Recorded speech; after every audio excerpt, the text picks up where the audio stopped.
Oke, kembali lagi di channel saya. Makasih buat kalian yang sudah nonton video ini. Kembali lagi tentang informasi terbaru tentang kasus Vina ya. Kali ini di tahap Pitra ya. Pitra kita tahu belakangan ini banyak kali kontroversialnya juga. Ini seperti adik Rasman ya.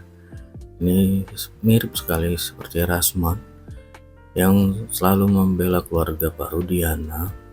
Bahkan sempat bilang netizen itu seperti bodoh, tidak pakai otak ya kan, membela kejahatan katanya. Dan kali ini Kang Deddy Mulyadi dan Dede ya melaporkan Pitra balik. Wah, kita lihat gimana video lengkapnya. Sebelum kita ke videonya, bantu subscribe channel saya belum subscribe. Tidak tunggu lama, kita ke videonya langsung. Let's go. Kepada 3 nama tersebut untuk meminta maaf 1 kali 24 jam kepada Bapak Ibtu Rudiana. Mohon maaf, saya koreksi. Kepada 3 orang ini agar meminta maaf kepada Bapak Ibtu Rudiana 3 kali 24 jam sejak somasi terbuka ini disampaikan dan diumumkan.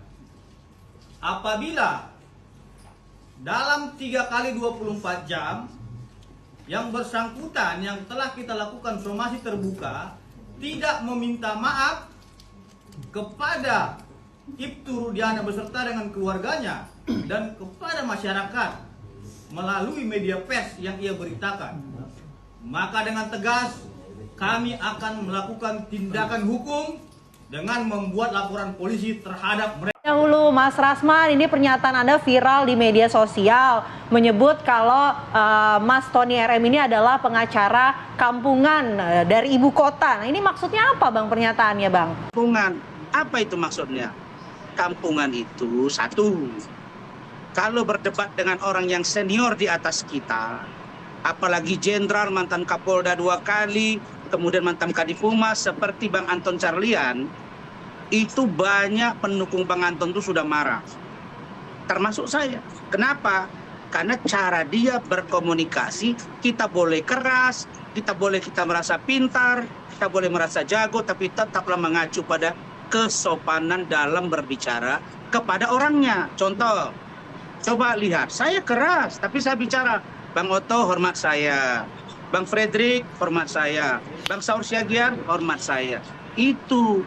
Dan kalau orang menyebut nama kita, jangan langsung kita, emang kenapa? Kalau sebut ini kenapa? Menurut saya, cara-cara itu. Nah, kalau orang kampung masuk kota, dia baru lihat, ya ternyata ada motor besar ya, ada mobil besar ya, Baik. ada rumah lebih besar ya. Baik, Mas Jadi Rasman. banyak pelangak-pelongo, tapi tidak tahu substansi masalah. Itulah yang saya sebut Mas supaya Rasman. menyesuaikan diri dengan keadaan. Memang saya tidak kenal siapa Tony Baik. RM selama ini. Nggak pernah saya kenal. Mas Rasman, Tapi sebelum kalau saya ke Rasman Bang Tony, disurvei, Mas sejak Rasman, 2015 ini sudah dikenal orang pernyataan di negara ini. atau ini sebuah wejangan? Ini pernyataan pengacara kampungan atau ini sekedar nasihat begitu untuk sebelum saya ke Mas Tony? Saya kasih wejangan juga. Saya sampaikan lagi. Saya lihat Tony RM ini kemarin datang di podcastnya Denis Cariesta. Denis Cariesta itu tersangka, saya laporkan, Instagramnya disita, dan dia sebentar lagi P21. Datang kalian ke situ, ke tempat dia. Di situ saya sedang amati kalimatmu Tony. Ya, saya Baik, punya Mas tim. Rasman. Bahwa Baik. ada kalimat di situ ya. Mas yang Rasman, mulai tahan dulu rada-rada kita ke Bang Tony. Bang Tony, ini tidak pernyataan pada pengacara substansi, kampung tapi ini coba sebetulnya mengejek wejangan, saya. Mas Nah, Tony, kalau dari itu Mas nanti Rasman. ada Gimana, unsurnya, Mas Tony? saya sikat ini barang. Emang siapa dia rupanya? Saya kejar kau ke Indramayu sana. Benar nih. Mas Rasman, Ingat ditahan kata-kata dulu. saya. Sekarang giliran Mas Tony untuk menyampaikan tanggapannya. Mas Tony, silakan. Ya. Mas Jadi Tony, suaranya yang tidak disampaikan terdengar. Pak Rasman itu bahwa saya pengacara dari kampung ya. Memang saya akui saya ini dari kampung, dari Desa Sukaurip, Kecamatan Balongan, Kabupaten Indramayu. Tapi saya tidak kampungan. Saya dalam berdebat tidak harus teriak-teriak sampai urat lehernya keluar. Saya tidak harus seperti itu. Itu. Nah, adapun yang tadi disampaikan Bang Rasman bahwa mengenai Anton Carlian, ya saya berdebat dengan Pak Anton Carlian. Kenapa saudara Rasman yang marah? Itu. Apakah saudara Rasman pengacaranya Anton Carlian?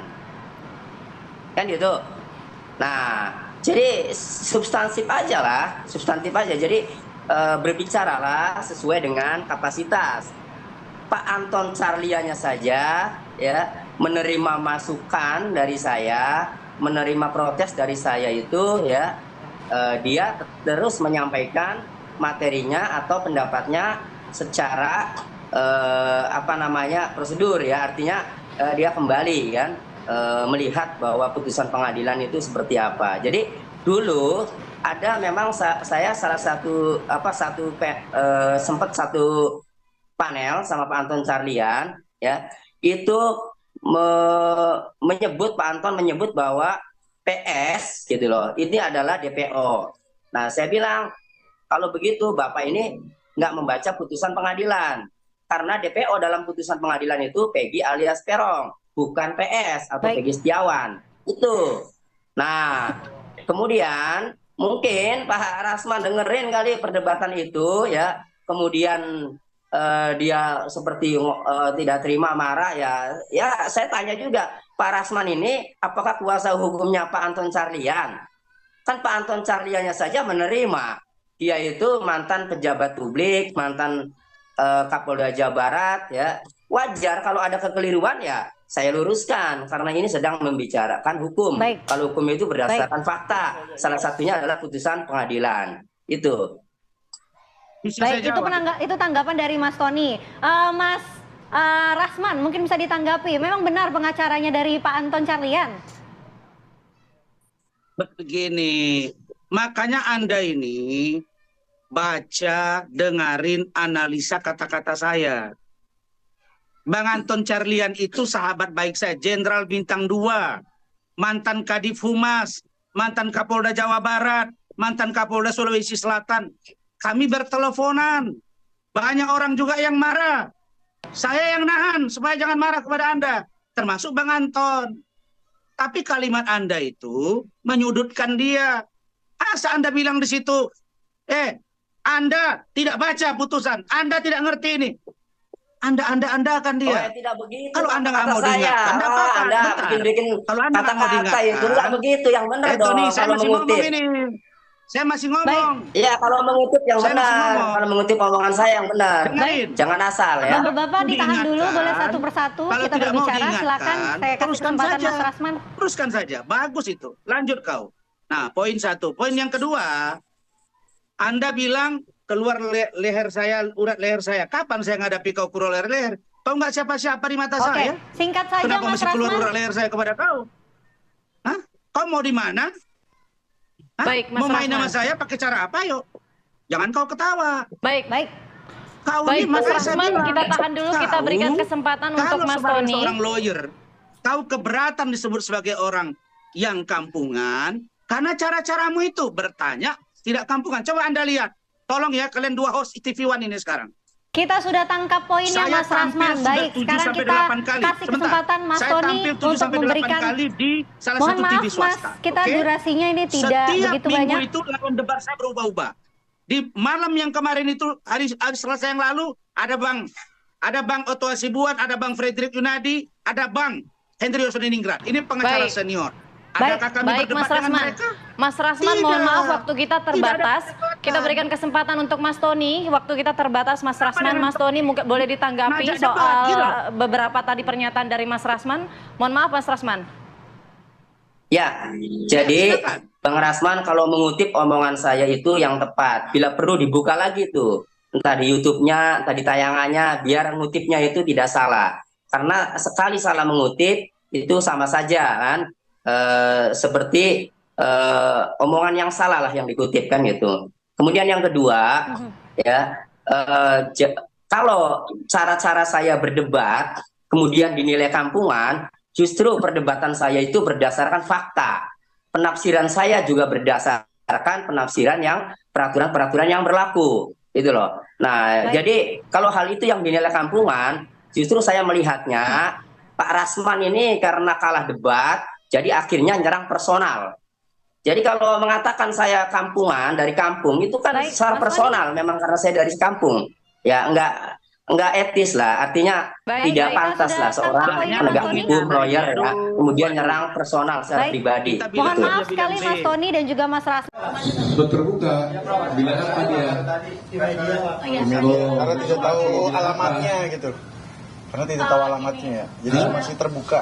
Cuma terbuka untuk bilang apa informasinya? Apa ya? Terkait apa itu hoax gitu loh. Oh, bahwa yang dikatakannya itu nggak benar. Iya. Bagaimana dia udah ngomong sendiri kok nggak benar gimana?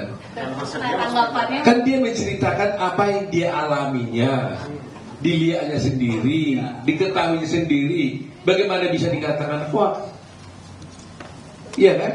Dia mengatakan saya memberikan keterangan yang tidak benar atas arahan dari siapa?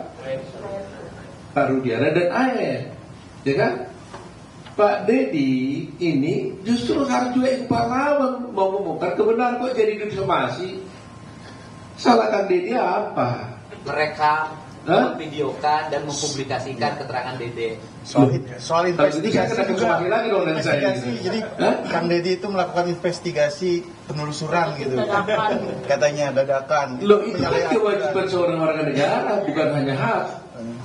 Wajib kita, bukan wajib lah, hak dari warga negara ya. Ya hak bukan kewajiban, hak dari warga negara. Ya. Nah, disuruh minta maaf. Iya, saya tanya, Dede mau minta maaf enggak? Minta maaf untuk apa, Pak? Ya, Dedenya tidak mau minta maaf, gitu kan? Ya, kemudian kalau ditanya, kenapa Kang Dedi menginvestigasi? Apa kapasitasnya? Saya sih jujur aja nggak menginvestigasi, itu nggak ada niat investigasi. Saya hanya ingin mengetahui ini teh apa sih sebenarnya yang terjadi. Sebenarnya kalau kita mau bicara jujur, yang harus diinvestigasi, yang harus disomasi itu yang kesurupan. Karena itu yang kesurupan harus disomasi sebenarnya. Kenapa Anda harus kesurupan? Kan gitu. Dan kemudian karena yang pertama itu kan bahwa peristiwa ini pembunuhan kan dari kesurupan. Peristiwa ini dianggap pembunuhan itu kan dari kesurupan sampai menyebut nama Egi dan diperkosa, katanya ditunjukin ini diperkosa, terus kemungkinan ya katanya ada 11. Pertanyaannya kenapa yang kesurupan nggak di BAP?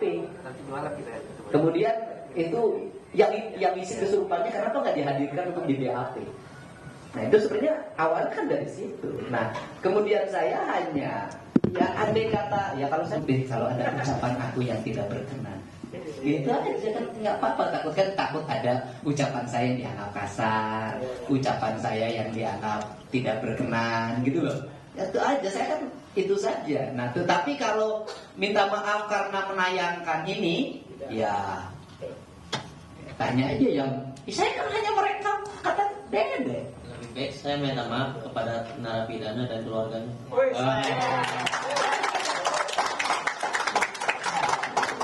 Ya Pak, silakan Pak. Waduh, saya nggak bisa jawab. Saya kira udah itu jawabannya lah dari semuanya lah. Iyalah, dari awal juga sudah saya bilang, saatnya Rudiana membersihkan nama institusi Polri daripada tidak keluarmu itu malah menggiring pemikiran warga negara Indonesia berpikir buruk tentang institusi Polri, seolah-olah melindungimu dengan kejahatan-kejahatan atau diduga rekayasa-rekayasa daripada kejadian kasus Vina ini. Ayolah keluar saja, hadapi. Toh dirimu juga kan seorang perwira sekarang kan? Ya pengaruhnya sih sangat luar biasa karena kan sejak awal saya juga sudah menyatakan bahwa tertangkapnya 8 orang itu karena kontribusinya Dede dan Aep. Apakah keterangan mereka betul sejak awal juga kan saya sudah menyadari ini ada kebohongan hanya, dan yang anehnya kan itu juga kan sebetulnya Dede dan Aep kan hanya dibacakan BAP-nya di persidangan. Dalam persidangan saya sudah meminta 4 kali kepada majelis hakim, bisa nggak Dede dan Aep dihadirkan, memaksa dihadirkan, tetapi waktu itu alasannya alamat dan orangnya tidak bisa diketahui. Nah sekarang dengan kemunculan Dede, sebetulnya saya sih suatu saat punya keyakinan gitu, dan kejar-kejaran dengan PK, ya alhamdulillah melalui Pak Dedi, Dede bisa menyatakan apa yang sebetulnya terjadi.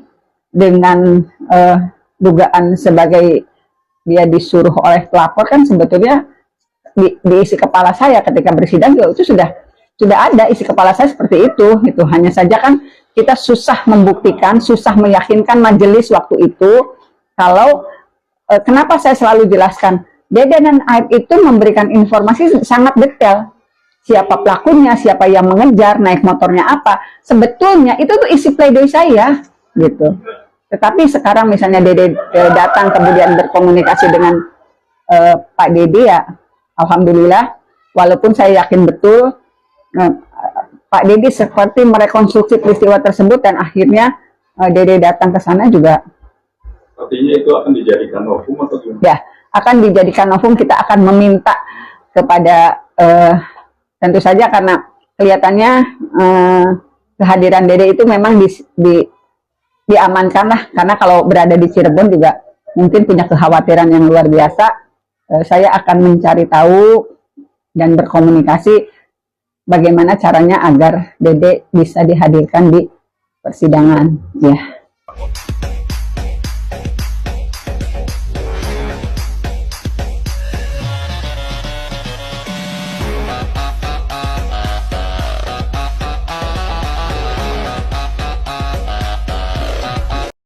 Oke, itu dia videonya. Wah, gimana kalian menurut kalian ya? Ambil positifnya saja dan buang negatifnya ya. Terus sekian video dari saya dan sampai bertemu di video saya selanjutnya. Bye.